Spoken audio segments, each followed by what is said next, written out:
دی ورو سوال کړی دی چې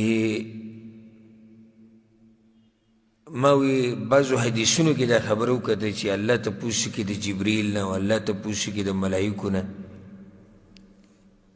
چې زما بندگان څه حالات کې وو او هغوی څه کوي نو الله ولې تپوس کوي سوال دا دی الله ولې تپوس کوي الله سره خو علم شته د هر څه نو الله ولې تپوس کوي من جواب اول خو دې باره کې یو حدیث ته وایم چې الله د ملایکو نه تپوس کوي ډېر خوندور حدیث دی او دا حدیث دې دپاره وایم نور د دې سوال خو جواب مختصر کولی شي خو دا حدیث دې دپاره وایم چې دې ملګرو دا جذبه لږه راوچته شي کوم ملګري چې دې درسونو کې کینی او دې مبارک مجلسونو له ټیم ورکوي او دې له په پابندۍ سره راځي حدیث کې دا راځي په صحیح بخاري سے مسلم کې شته او الفاظ د دې حدیثونو بیا بدل دي نورو کتابونو کې راغلي لږ زیادات پکې شته لږ کمې پکې شته وی الله دې سه ملائک مقرر کړي دي چې هغوی ګرځي په دې ځمکه کې دا ملائک ګرځي په دې ځمکه کې او څه کوي یتتبعون مجالس الذکر کوم ځای کې چې الله یادیږي په کوم مجلس کې چې دین بیانیږي په کوم مجلس کې چې د الله د دین خبرې کېږي دا ملایک هغه ځایونو کې ګرځي هغه ځایونو پسې ګرځي نو کله چې دوی داسې مجلس وموندي لکه زموږ دا مجلس چې دی قعدو معهم دوی ورسره کښېني او دا وزیر خورېږي په یو بل د پاسه په یو بل د پاسه بره ورسي اسمان ته حدیث کې راځي چې تر دې چې د اسمان دنیا ته چې کوم اسمان د نږدې دی او د ځمکې پورې د ټوله فضا پټه کړي دومره ډېر راجمع شي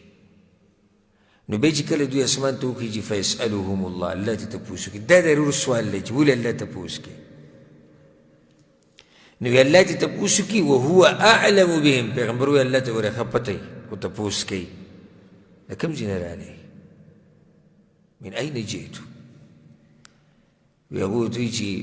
جئنا من عند عباد لك في الأرض يلا استاذ بندقان والأخوان رالو بس مكك استاذ بندقان يسبحونك ويكبرونك ويهللونك ويحمدونك ويسألونك يلا ديسي بندقان استاذ باكي بين ولا استاذ حمدوني استاذ لوي بين ولا استاذ تپوسونه استاذ سوالونه کول غوښتنې وي دعاګانې غوښتې وی الله ورته وایي چې وماذا یسألوني څه غواړي وی بس دې دپاره راجمع شوي دي چې تا نه جنت غواړي وی لیدلی دی وی نه نه ده لیدلی وی څنګه به یې که ویلي دو وی الله که ویلي دو بیا خو به ښه ډېر زور ولګوي او وی د څه نه یریږي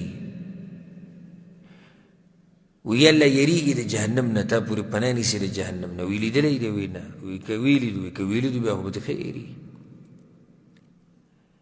بیا ورته الله وی ويستغفرونك وی الله وی ستانه دا ملایکه الله ته وی بیا ملایکه الله ته وی ويستغفرونك وی الله وی ستانه بخانه غواړي الله ملایکو ته وی ګوره وی تاسو زه ګواه کوم په دې خبره باندې ګواه شئ تاسو قد غفرت له دا ما بخلي دي فأعطيتهم ما سألوا څه چې غواړي هغه مې ورله ورکړو جنت غواړي که وأجرتهم مما استجاروا او د څه نه چې یېرېږي د هغې نه مې ورله پناه ورکړه وی هغه ورته وایي چې یا رب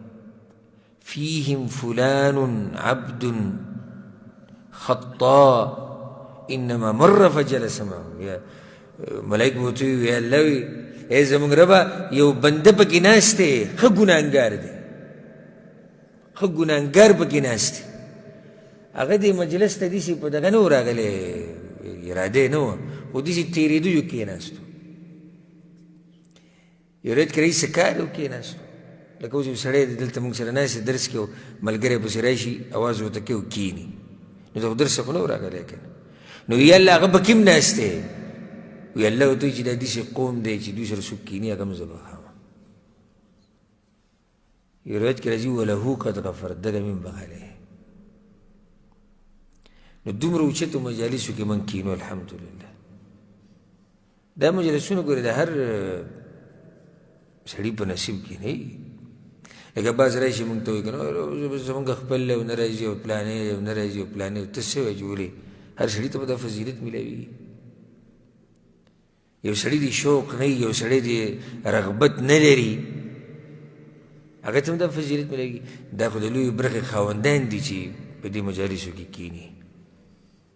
او نصیب شي ورته دا مجالس. خبره ما څه پورې کوله؟ الله ته تپوس وکړو. نو ولې تپوس کوو د دې ملایکو نه؟ رور دا وایي جواب دا دی حکمت په دې کې دا دی. حکمت الله ته خو پته ده، الله ته ښه پته ده چې دوی څه غواړي څه نه غواړي. نور هم داسې سوالونه کړي دي الله د ملایکو نه، حدیثونو کې راغلي که عرفات باره کې هم راځي. اولنې حکمت په دې کې دا دی رب العالمین په اصل کې د دې خپل رحمت راښکاره کول غواړي. لکه اوس که الله د ملایکو نه دا تپوس نه وی کړی او دا ملایکې نه وی ګواه کړی په دې باندې چې ما دوی وبخل او دغه پلانې مې ورسره مو وبخو، نو بیا د رحمت راښکاره کېدو نه راښکاره کېدو. نو الله دا تپوس د دې د لاسه وکړو. دویم حکمت پکې دا دی الله دا تپوس دې د لاسه هم کوي چا په باره کې چې تپوس کوي چې د هغوی مقام راښکاره شي چې د اوچت خلک دي. اوس که الله تپوس نه وی کړی او الله ته خو پته لري چې دوی اوچت خلک دي، خو موږ ته خو نه راښکاره کېده که نه، یا ملایکو ته راښکاره کېده نه. خو چې کله الله تپوس وکړو نو ملایکو ته هم پته ولګېده چې دا اوچت بندګان دي او موږ ته هم پته ولګېده چې دا اوچت بندګان دي. پوه شوي تاسو که د رب العالمین په هر کار کې ګوره حکمت دی. د الله تپوس داسې نه چې به تپوس یې وکړو او الله ته پته نه وه، نه نه الله ته ښه پته ده. خو د تپوس چې رب العالمین کوي نو د رب العالمین په کار کې به حکمت وي. دغه یو څو حکمتونه موږ ذکر کړو. والله اعلم.